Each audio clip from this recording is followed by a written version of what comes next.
Waouh! Ce que je ressens actuellement, c'est inexplicable, les gars. Merci Paris. Merci les gars. Le PSG remporte la Coupe de France. Alors, ce qui est inexplicable, c'est pas ça. Bien sûr que non, mais c'est de se dire: «Les gars, il reste un match». Je ressens un truc inexplicable, les gars. Je je souhaite, mais à un point tel, les gars, de vous retrouver une semaine pile à cet instant et à vous dire que le PSG est champion d'Europe. C'est le souhait de tous les Parisiens, c'est évidemment le souhait de tous les interistes. Nous y sommes. Là, regardez les gars, je pense vraiment qu'on va tous être dans cette situation. On a gagné la Coupe de France, on va en parler bien sûr. Mais là, direct, comme tout le monde, on pense qu'à ça. C'est comme si on était anesthésié. Voyez un petit peu cette image de tu es là, tu es anesthésié, tu vois, tu es un peu dans un état, second, tu penses à un truc dans ta tête, tu veux ça veut pas quitter ta tête. Mais oui, parce que c'est ce match-là. Il est là, il reste un seul match pour le Paris Saint-Germain. Il reste un seul match pour écrire la plus grande page de cette histoire-là. On en reparlera bien évidemment et on en reparlera même à la fin de cette vidéo pour se projeter un petit peu, mais parlons de et c'est pour ça que vraiment merci Paris. Paris, on t'aime et tout ce que vous voulez les gars. Tous les hommages pour Paris, si vous voulez, en commentaire, n'hésitez pas, allez-y de vos messages de d'amour, d'affection pour cette équipe. C'est vraiment ce que j'ai envie de dire. Les gars, par curiosité, j'étais en train de regarder, mais vous savez combien de vidéos on a fait sur le PSG cette saison? Vous savez combien de lives on a fait sur le PSG cette saison? Je vais dire limite 100 vidéos et ce n'est pas une blague. Évidemment qu'on a débrief tous les matchs, mais au-delà de ça, on a fait des avant-matchs aussi. On a parlé de certains sujets, aussi quand ça allait moins bien. On a fait des lives. Enfin, il y a eu sûrement 100 contenus différents sur le PSG cette saison. J'étais en train de me refaire un petit peu tout le fil de la saison et je suis ému. Les gars, je vais pas vous mentir, je suis ému. Je suis ému. Bien sûr. Merci Paris. Quel niveau vous avez atteint. Purée, mais finale de Coupe de France. Alors bien sûr qu'on sait Reims. Force à vous les gars, force.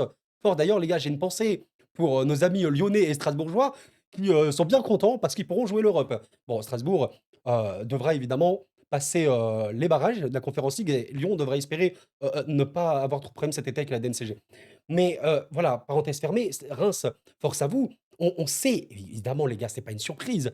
On sait que Reims n'est pas au niveau de Paris, on le sait. Mais encore une fois, et on revient toujours à la même chose.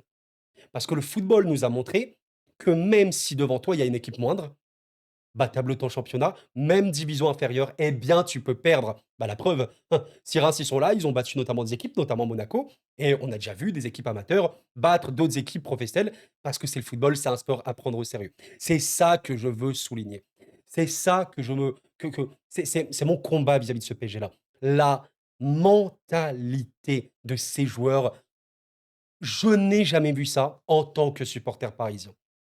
Ce sont des machines à mettre la pression à l'adversaire. Évidemment, quand, bah, une équipe comme Reims qui est moindre factuellement, ben, n'arrive à rien, pas à sortir un seul ballon. On finit avec une première période, 80 de possession, 2,33 d'XG sur le match, 4 tirs cadrés, 4 grosses occasions, 92 de passes réussies pour le PSG, 70 pour Reims. Pour vous dire, je pense que en vrai, à la fin du match, c'est qui l'homme du match hem, côté Reims? Alors, il y a des débats et Douré, il a pu être aussi OK honnêtement. Franchement, bah, Diouf, il aura quand même fait des arrêts importants, mais j'ai envie de vous dire que limite le meilleur émoi, c'était Moscardo. Moscardo que vous connaissez? Bah, oui, parce que c'est un joueur parisien qui est prêté. Bah, d'ailleurs, je vois ici qu'il a réussi toutes ses passes, 15 passes sur 15, heu, 2 passes longues réussies sur 2. Moscardo, voilà, grand espoir, lui, pour le coup. Mais quelle partition et voilà, merci. Mais avez-vous vu le match ce soir des Parisiens? Quand vous prenez des gens, regardez ce soir qui n'ont pas stats, comme Ousmane, comme Fabien Ruiz, ça me termine. Fabien Ruiz, il a une note de 8,7. Il a pas stats, mais quoi? Mais qui es-tu, Fabian? Mais qui es-tu? Mais merci de jouer au football. Merci Viti, merci de jouer au Viti, il a fait combien de passes ce soir encore? Il est sorti à l'heure de jeu, je pense, hein. 99 passes réussies sur 104, tout va très, très bien. Arrêtez! Arrêtez les gars! Arrêtez! Qui vous êtes? Non mais, Ousmane, combien de passes longues il a fait sur ce match-là? Je Les gars, 7 passes longues réussies sur 7 pour Ousmane. Il a réussi ses 2 dribbles. Mais merci les gars! Merci les gars! voilà, le visage montré. Au-delà de tout, les intentions. Purée, mais conditionné, les gars. Merci, merci de respecter autant le football.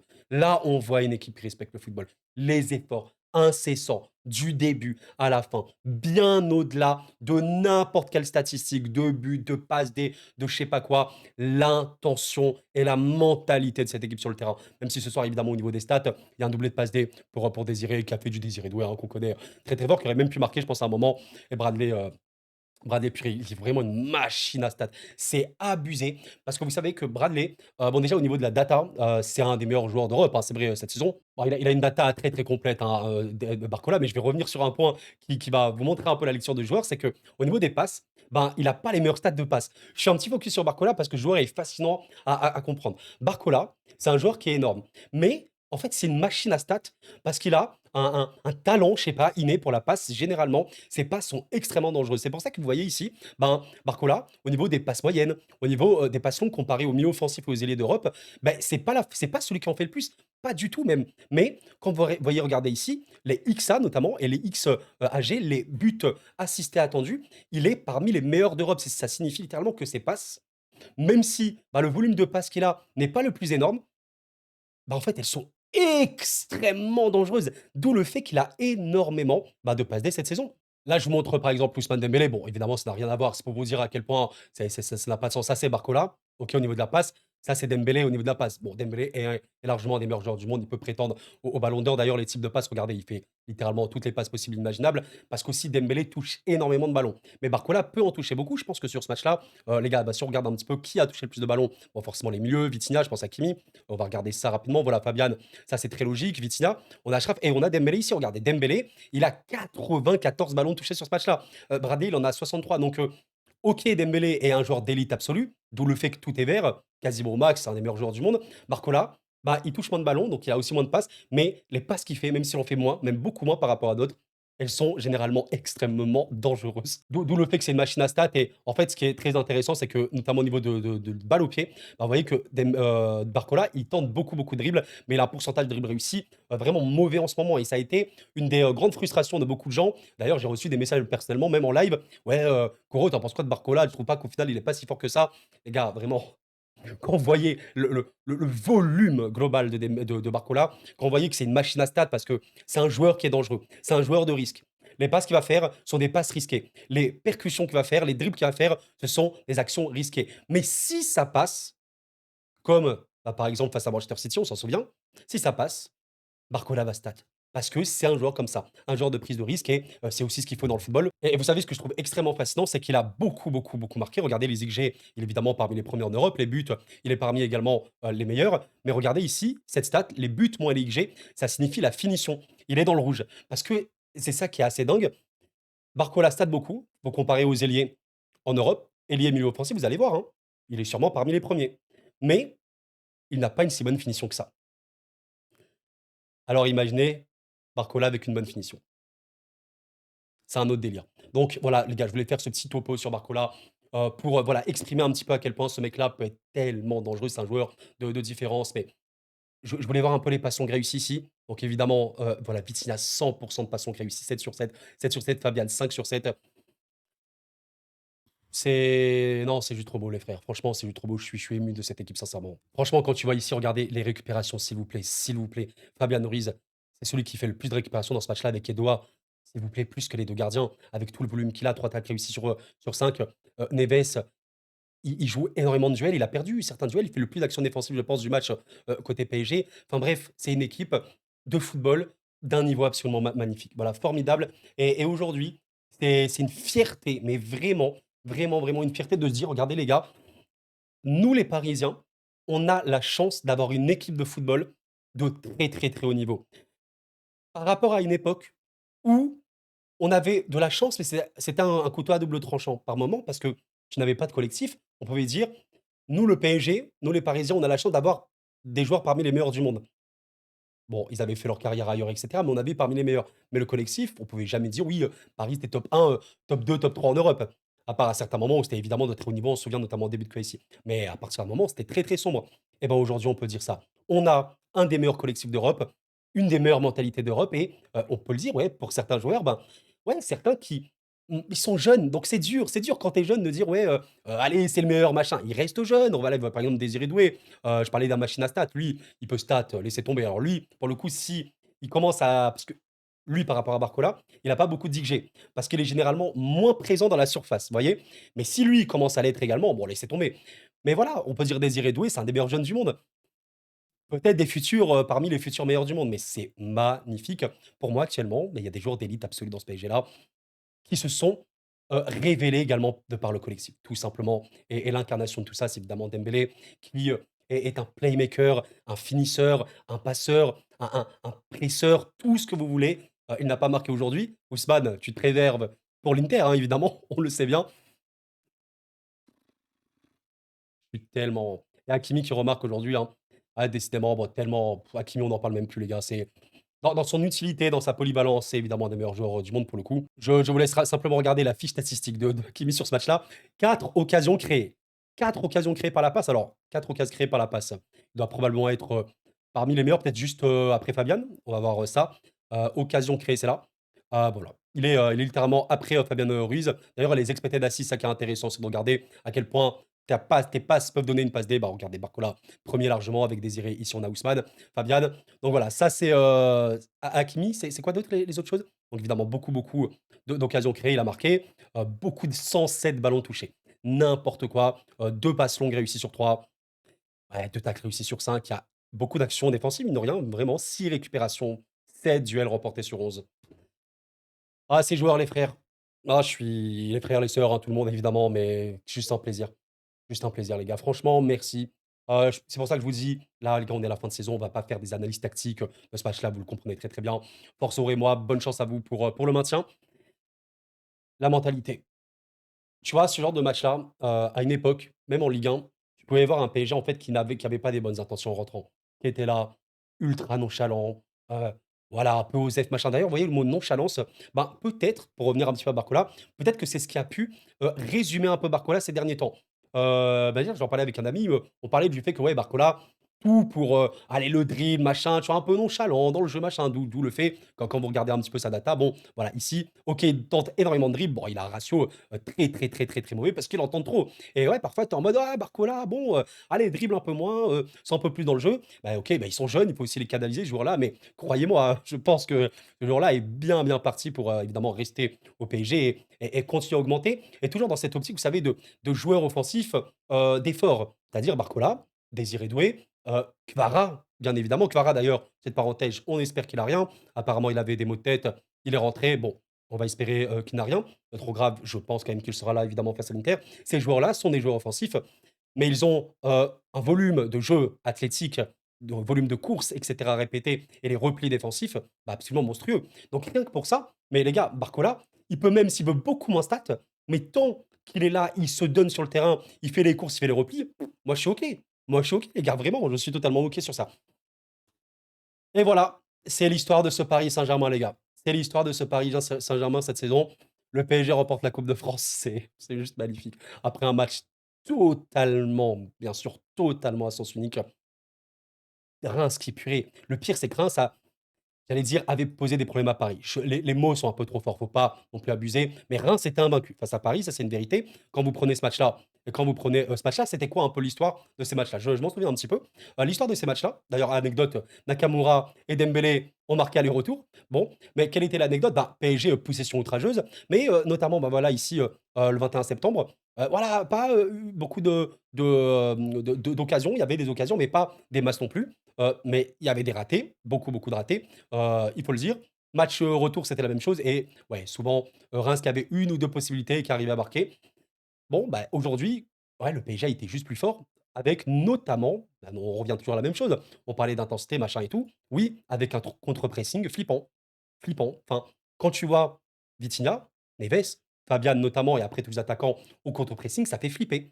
Ça fait littéralement flipper et c'est pour ça que Fabian, en tant que youtubeur, je suis quelqu'un qui est évidemment revu des matchs, ce que je vous invite à faire. Mais vous savez que Fabian, en début de saison, même si dans le jeu, c'était beaucoup plus compliqué avec le ballon, machin et cetera, c'est vrai. Mais il y a un truc qu'on pouvait pas enlever à Fabian, c'était les efforts. Parce qu'au niveau du volume athlétique, des courses, du contre-pressing, Bah, Fabian était quand même parmi les meilleurs Parisiens. Aujourd'hui, c'est juste qu'il est beaucoup, beaucoup, beaucoup plus amené à participer au jeu et on le voit ce soir, c'est ridicule, mais vraiment, j'étais limite en mode: «Il va encore marquer». Quand je vois ce Fabian, moi, je vois un des meilleurs milieux d'Europe. C'est pour vous dire à quel point le Fabian crescendo qu'on est en train de voir n'a pas de sens. Ça me rappelle le Fabian de l'Euro, les gars, j'étais comme un fou à l'Euro, on voyait Fabian, on buggait. C'est Iniesta ou c'est, Fabian Ruiz là? On est où? Et là, c'est ce qu'on voit, voilà, c'est ce qu'on voit ces derniers temps. Mais d'ailleurs, la double confrontation qu'il fait contre Arsenal, elle n'a pas de sens. Elle est exceptionnelle, elle est exceptionnelle. Et ben voilà. Mesdames, messieurs, pour terminer cette vidéo, j'ai envie de vous partager, cette histoire, cet amour, cette passion. Et cet amour, cette passion se nomme Paris Saint-Germain Inter, Milan. Le plus grand match de l'histoire du club est là. Le 31 mai 2025 à l'Allianz Arena, stade, du Bayern Munich. Bayern Munich qui aura battu le PSG en 2020, de mémoire, ouais. En finale de Ligue des Champions, le Paris Saint-Germain devra écrire son histoire. Et un match tellement magnifique, de prestige contre une équipe qu'on n'a jamais affrontée en compétition officielle. Regardez un petit peu. Match amicaux, Champions Cup, mais jamais, jamais le PSG et l'Inter se sont affrontés en match officiel et surtout pas à ce niveau de la Ligue des Champions. 1-0, 0-1, 1-3, 1-1, 1-2. Quel prestige. On vit pour ça, les gars. On vit en tant qu'amoureux de football, on vit pour ça. Et franchement, moi, ce que j'ai envie de vous souhaiter là, évidemment, bon, si vous êtes supporter de l'Inter, bah, bonne chance à vous, hein. Les gars, les interistes, là, on parle en tant que Parisiens, mais les interistes, ils sont à fond. Les interistes, ils ne peuvent pas imaginer autre chose qu'une victoire de leur club en finale. Comme les Parisiens, on ne peut pas imaginer autre chose qu'une victoire de notre club. C'est comme ça, c'est le football. Ce que je vous souhaite et ce que je nous souhaite collectivement, profitons de ces instants. Vous savez, là, on est le 24 mai à l'heure où je parle. On va profiter, on va préparer ça, on va build up. Je vous propose de me rejoindre également sur Insta, également sur Snap, et je serai plus actif sur Insta, je pense, où je vous partagerai un peu. Je vais monter un peu le teasing, monter la pression. Voilà, faut faire un petit peu languir, voyez un petit peu, normal. Profitons de ces instants-là, parce que là, c'est une des meilleures ambiances qu'on vit avec ce club-là. Tu sais, c'est comme quand tu es amoureux, tu es là, tu flottes un petit peu, tu planes, c'est ça. Profitons à fond, parce que le 31 mai, personnellement, je pense comme beaucoup, waouh le stress, waouh, hein, mais c'est humain. Les joueurs sont des pros. Mais les joueurs aussi stressent quand même. Mais après, quand tu es sur le terrain, tu joues ton jeu. Tu es libéré. Mais ouais, il y aura de la pression côté Inter et côté PSG. Que le meilleur gagne et j'espère vraiment que le meilleur va gagner. Franchement, je l'ai déjà dit, mais si le PSG rate son match, mais l'emporte, je signe absolument tous les jours. Tous les jours, tous les jours, tous les jours. Parce que ça reste du football. Mais aujourd'hui, on a cette fierté, cette émotion de se dire que les gars, on peut le dire officiellement. C'est même pas une question de comment vous dire? D'être prétentieux ou ne pas être modeste, pas du tout. C'est simplement le fait de considération de la chose. Considération. Nous pouvons considérer tous collectivement, au-delà des supporters parisiens. J'ai reçu des messages de plein, plein de personnes, des Barcelonais, des Madrilènes, d'autres supporters de club français, même des Marseillais, les gars. Dans ma position, j'ai reçu énormément de messages, des gens qui disaient: «Faut pas avoir peur de le dire, oui, le PSG est parmi les meilleurs». Et oui, les gars, considérons ceci. Cette saison, on est fin mai, oui, le PSG est parmi les meilleurs. On peut aller débattre le meilleur si vous voulez, mais à minima parmi les meilleurs. Et maintenant, tu veux être sacré champion, tu dois gagner la finale. Tu dois remporter cette Ligue des Champions et le débat, voilà, il sera à peu près clos. Bah, surtout si tu défonces Inter, bon, ce serait évidemment des scénarios de prise vidéo, hein, mais tu es parmi les meilleurs. Tu as montré un football d'une qualité formidable. Tu as eu énormément de tristesse en début de saison parce qu'un réalisme au néant, un gardien pas décisif. Tu es monté en puissance, des projets de jeu encore plus développés, un jeu aussi un beaucoup plus dans le jeu direct, transition également, transitionnel, plus de réalisme tout court et tu t'es hissé parmi les meilleurs. Tu as eu un parcours de Ligue des Champions absolument formidable, notamment à partir des huitièmes. Liverpool, Aston Villa, Arsenal. Maintenant, il te reste, voilà, l'Inter Milan à battre. Mesdames, messieurs, vivons cette histoire ensemble. Vivons cette émotion ensemble et c'est ce que je nous souhaite. Profitons de ces derniers instants avant la finale parce que la tension sera à un niveau absolument exceptionnel. Le Paris Saint-Germain a tout remporté cette saison. Le trophée des champions, la Ligue 1, la Coupe de France. Il reste un seul trophée. Le trophée qui n'a jamais été remporté. Et cette saison, tu es en finale. L'année dernière, tu étais à ça de la finale. Beaucoup de poteaux, peut-être 6 ou 7, tu n'as pas réussi. Cette saison, tu es en finale. Et sur un match, tout est possible. Que le meilleur gagne et allez Paris. bien sûr. Merci Paris, merci Luis Enrique, merci le staff, merci les joueurs, merci aux supporters, merci à vous de me soutenir, de m'écouter, de partager cette passion ensemble.